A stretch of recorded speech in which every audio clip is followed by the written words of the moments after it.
రజాకాల జమానాలో భూమి కోసం, భుక్తి కోసం, తెలంగాణ ప్రజల యొక్క స్వాతంత్రం కోసం వీరనారిలా ఒక సింహంలా పోరాటం చేసినటువంటి చాకలి ఐలమ్మ యొక్క 129వ జయంతిని పురస్కరించుకొని ఆర్మూర్ మున్సిపాలిటీ పరిధిలో ఉన్నటువంటి చాకలి ఐలమ్మ యొక్క విగ్రహానికి పూలమాలలు వేసి భారతీయ జనతా పార్టీ ఆరుపట్టణ శాఖ తరఫున ఘనంగా నివాళులర్పించడం జరిగింది. ఈ రాష్ట్ర ప్రభుత్వం ఏదైతే కోటిలో ఉన్నటువంటి ఉమెన్స్ కాలేజ్ను చాకలి ఐలమ్మ పేరు మీదట మార్చడాన్ని భారతీయ జనతా పార్టీ స్వాగతిస్తూ, పేరు మార్చంగానే ఏమీ మారదు, పేరుతో పాటు ఆ కళాశాలలో చదివేటువంటి విద్యార్థులకు అన్ని రకాల సౌకర్యాలు కల్పించి ఆ యొక్క కళాశాల నుండి వీరమాత ఈ యొక్క చాకలి ఐలమ్మ మాదిరిగా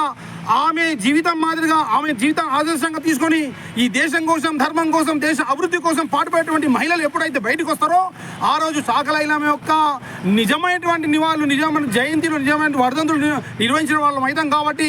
అలాంటి యొక్క చాకలి ఐలమ్మ ఆదర్శంగా తీసుకొని ఈ తెలంగాణలో ఉన్నటువంటి ప్రజలు కాంగ్రెస్ చేస్తున్నటువంటి అధర్మ కార్యక్రమాలకు వ్యతిరేకంగా పోరాటం చేసి రాబోయే ఎన్నికలలో ఏదైతే మున్సిపాలిటీ ఉన్నాయో ఆ యొక్క ఎన్నికల్లో భారతీయ జనతా పార్టీని అధిక సంఖ్యలో గెలిపించుకోవాలని ఈ సందర్భంగా తెలియజేస్తాం.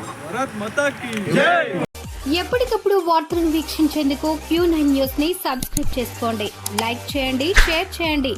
విలువైన సమాచారాన్ని ముందుగా మీరే తెలుసుకునేందుకు బెల్ బటన్ ని క్లిక్ చేయండి.